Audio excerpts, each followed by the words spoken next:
Hey everybody, it's Durger Time. Thank you for joining me once again back in the temple for another episode of TEW 2020 Azteca Underground. Well, we were hoping in the the month since our last episode that maybe there'd be a little bit more movement in the real world over the potential Lucha Underground revival, but it seems like it kind of stalled a little bit. But that's fine. We got our own thing that we're doing, and a pretty solid show that we had the last one. We're still averaging about 37, 36. It's going to be kind of what we're expecting from the quality and the size, but that's fine. Should not be an issue, and we're not going to lose any kind of contrast with Tough TV or anything like that. Pretty solid show here. Big Rick came back, confronted Katrina. Carlito, looking to kind of build his reputation, went to challenge a luchador that he looked up to for his entire life and failed to win that battle. Famous B and Hammerstone made some enemies and kind of got into each other's faces. Both of them big ego, big non-wrestlers that are here. Famous B's gang, his sort of posse, ends up defeating Chavo Guerrero and Saul Guerrero, and those two break up. We might have to pull an audible on this one because, if I remember correctly, their chemistry is horrendous. So we really want to make sure that we're not hurting ourselves. So we might do something different with that. Big Rick obviously calling out Dario, saying he has a secret. That he knows and he knows Dario's secret, that kind of thing. And then Guatemala, who is the name we gave him, defeated Dragon Lee after the match. He wasn't in a match, he actually just attacked him for some reason, and we'll find out a little bit more about what his dealings are. According to his handler, he's a actual Aztec Warrior, so we'll see what he's doing. And of course, we had at the end Dario paying off El Tejano to solve his Big Rick problem permanently.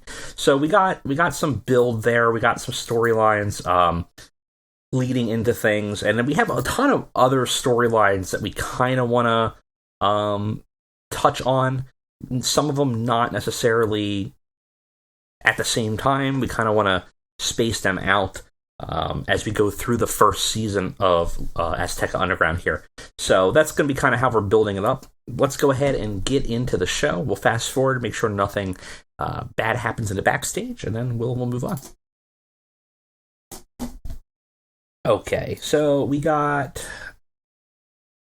some news. We got Shane Douglas looking to retire from active competition, which is fine. Drago is fine as well.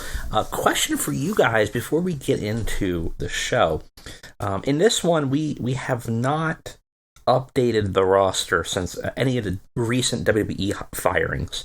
And there's definitely some people I could think of maybe being a good candidate for Azteca Underground. I don't know if they would actually join us because we're so tiny, but it might be worth a shot. Let me know if you want me to let some of them go. You know who I'm talking about, and we can see if we can pick them up.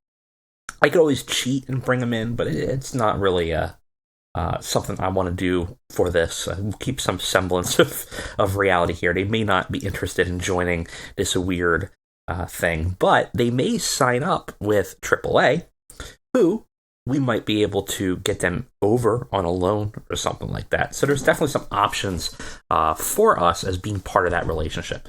Okay, so other than that, no news really, and we can just move on to the show. We are in generic venue. I actually want to be in the temple. We're only expecting, I think, like 343. This is way tinier than we need, or way bigger than we need right now. But it's fine. We will build that up as we go. Let's go in here. We do have a backstage incident. A whole bunch, actually. Incident involving Conan, presumably doing something to boost up the morale of the back room. No, he didn't. Conan got in a heated argument with a fan outside of the arena, had to be restrained before he made things physical. As his employer, we now have to choose how to deal with this situation. Of course, he's a selfish personality, I'm just gonna give him a stern talking to. Nothing noteworthy from it. We got something involving one of our refs and Blue Demon Jr. They got into a fight. One of our refs got in a fight with Blue Demon Jr. and it caused him damage to his rental car and refused to pay it. Well, we're going to fine him. Simmering tensions with me, the ref, and then Blue Demon Jr.'s pleased. We got some situation with Mil Muertes and Leo Rush being brought before wrestlers' court. Leo Rush was accused of making a mess backstage and not cleaning it up. And of course, the judge found him guilty and sentenced him to death. I mean, to clean it up and then buy drinks for everyone. Cool, that's fine. Small positive impact on Leo Rush. Well, that's some drama. Let's find anybody to be positive. Let's maybe.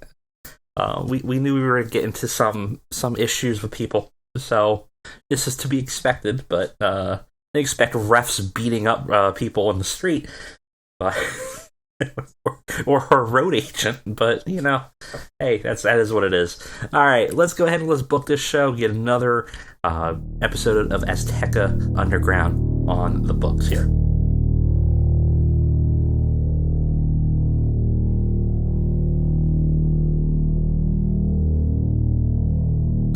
All right, believers, we are ready for another episode of Azteca Underground. I will say, I think in the next episode, we're going to make this show an hour and a half. It's just too damn hard to book for 1 hour, I will say, and put on anything worth watching. So, not really realistic, because an hour and a half show wouldn't be real, but we'll go with it. It's very difficult to get any amount of matches, plus the story beats that we want, and in the time frame that you want. It's just a nightmare. So, let's go ahead, let's run this show, and then maybe on the next episode we will look at increasing it to add a little bit more story going on in each episode. Though I will say I think we're doing a pretty good job managing this as it is. So we start with Dario, because of course we do. And he has a pretty good segment here of 46 as he welcomes the believers into the temple. And he starts to show off with that smarmy smile that you would expect from the ring. And he holds a briefcase, which clicks open, and he reveals a display of the gifts of the gods' medallions. They're kind of all neatly packed, enveloped by crushed velvet, right? Now there's two missing, one of which, so we can kind of see their indentations, and one of which we know is AJ Hammerstone's. The other, we don't know who has it or why, but it's clearly not there. The rest of them, though, all apparently up for grabs, because he says he is so excited about tonight, because tonight is about action. We have not determined our champion yet, but we are close to determining our challengers. These remaining medallions are all up for grabs tonight. One for every match. Once all are collected, you will all compete next week to be within a last man standing elimination match. And that person will face another challenger of my choosing for the Azteca Underground Championship. So, every match tonight, winner gets a medallion. Next week, elimination match to basically get the Gifts of the Gods Championship, which is a way to challenge for the belt.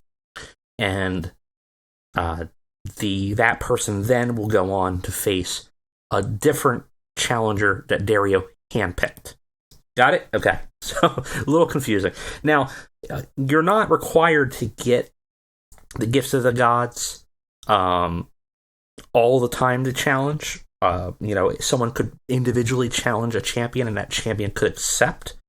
But typically, the idea is that you would kind of get these, and then cash it in, announce that you're going to fight for a championship, and then do so. It kind of earns your right, and especially for our inaugural championship, we definitely will want those medallions to kind of bring the best of the best, right? So that kind of makes sense. So we start off with a 4-way match. We got Holly, Son of Havoc, Thunder Rosa, and Famous B, all fighting for the Deer Azteca tribe medallion. It had a decent reaction from the crowd, but had subpar wrestling.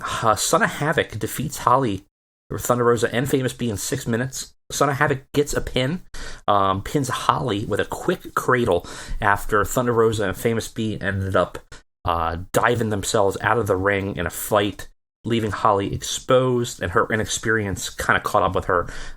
Son of Havoc was able to quickly roll her up and get the win and get the medallion. Famous B was actually the weak link in here, struggling to keep up. Certainly, it looks like at 29, Holly had a 42. We're booking her like a amateur, but she's actually probably more experienced than everybody, and we'll play into that in the story at some point. Son of Havoc had a 39. Thunder Rosa had a 43. She probably actually is less experienced than Son of Havoc, so I don't know what's going on there. Gives us a 40. Not bad. Got the crowd off to a strong start. And of course, our announcing commentary helps there.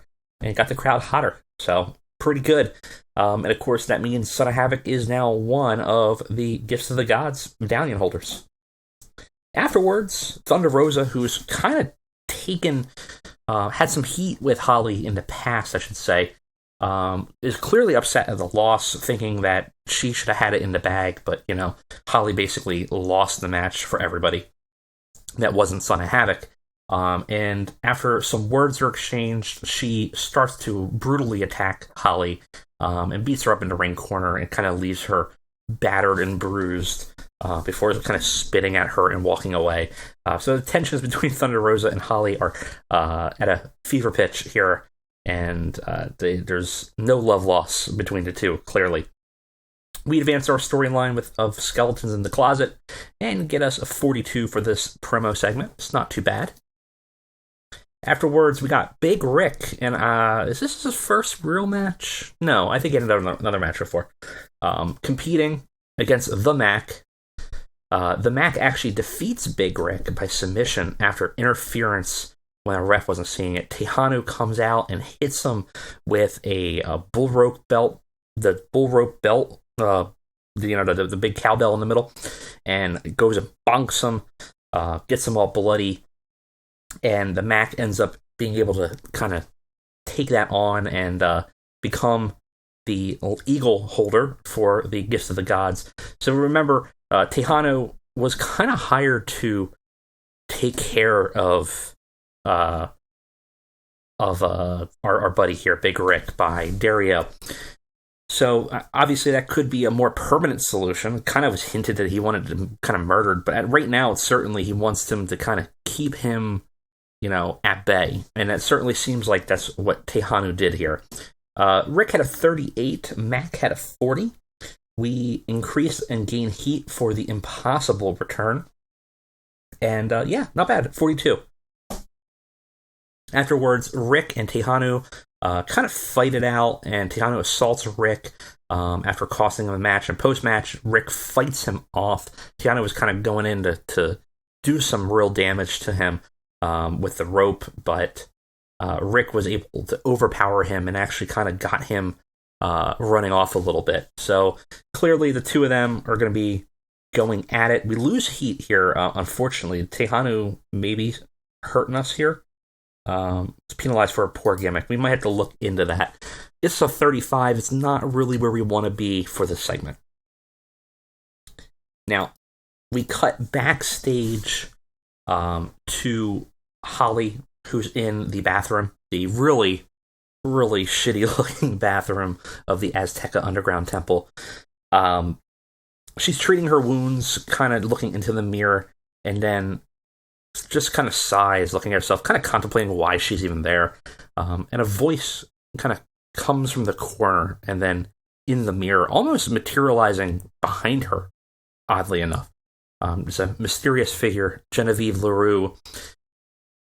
And LaRue says to her, "You're too weak." But you already know that. She smiles coyly at her. Um, you have fundamentals. You fought in competitions. I can tell. But here it's different. That's not worth a damn. And people will use every opportunity to crush you and your soul. She leans in closer to Holly, and Holly kind of flinches as though she's ready to get hit by her or attacked.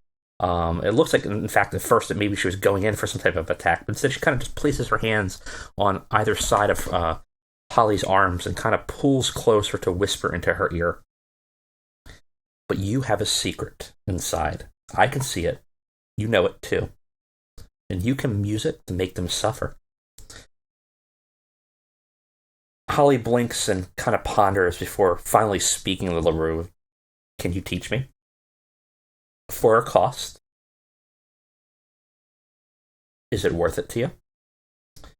Holly looks at her dead in the eyes, no fear in it anymore. Says, I'd die for it. LaRue listens to her for a second and just asks one more question. And kill? And that smile grows wider. And that's the last we see of the two of them. Holly kind of looks down for a second to contemplate and looks kind of down into the bowl of the sink. And as she looks up at the mirror again, LaRue is vanished, gone. So we got some mystical mystery here, and LaRue coming to Holly, seemingly offering some type of guidance, some type of inner power she wants to unleash, and it seems like it's coming at a cost of blood. This segment does very well, actually. 41, and we advance our storyline. Oh, we don't advance our storyline. We should have. I have to take a look into that, because it should have. But, yeah, so Holly's got maybe a different future ahead, and we have to kind of find out what LaRue's really up to here. Guatemala versus Dragon Lee, a match clearly made after their triple threat, going now for the medallion, and Guatemala actually pretty handily defeats Dragon Lee. 6 minutes, beat him up so badly that a referee had to stop the match, and then won the Jaguar Gift of the God medallion. Guatemala here had 46. Roosh is, very skilled. Dragon Lee performing only a 29, not doing very well here. And they did not seem to click, which is fine because we're not really going to do much more with them, I think. Maybe a few more segments. But it gets us a 38. It's a little underperforming compared to what I would want from this, but I'll take it for now. After that, we have Dragon Lee beat up so bad that the ref needed to stop it. Guatemala kind of just grabs him and grabs by the back of the neck, the nape of the neck, and just shoves him down to his knees so that he's kind of behind him and holding him by the back of his neck. Almost looks like a sacrificial pose, actually. Dragon Lee is just completely staggered, completely out of it. Just real beat up. Vega, ringside, who's Guatemala's valet, his handler, if you will, announces on the microphone that a true Aztec warrior, like he is, must find the fiercest animals in the wild to slay, and that there are none more dangerous than a dragon. And with each victim down, a trophy imbued by the soul of that prey will make that warrior even stronger. And of course, Guatemala attempts to start to rip Dragon Lee's mask off him, but is interrupted by Drago, who ends up flying from the ropes at him from a springboard, and then the two end up brawling. A much more even match than Dragon Lee, causing some recoil by Guatemala, actually, and actually pushes him completely into retreat as Drago ends up tending to the fallen Dragon Lee. So we built up Guatemala kind of going for a hunt here, which is kind of interesting, and Drago coming in to make the save. And we have a match, Sexy Star versus Evilise, and then that just goes ahead and wins the Aztec Tribe Medallion for the Moth. Not much building up here, but we're probably going to springboard onto something else, is kind of at least the plan right now. Then Pentagon Dark versus Lio Rush versus Laredo Kid for our main event. Pentagon Dark defeats Lio Rush and Laredo Kid in 12 minutes. Ends up pinning Laredo Kid with a top rope Styles Clash. That's ballsy. He wins the Rabbit medallion and carried the match, certainly. He had a 59, Leo had a 49, and Laredo had a 43. The cocky blue chipper gimmick, Leo kind of debuted, got a good gimmick.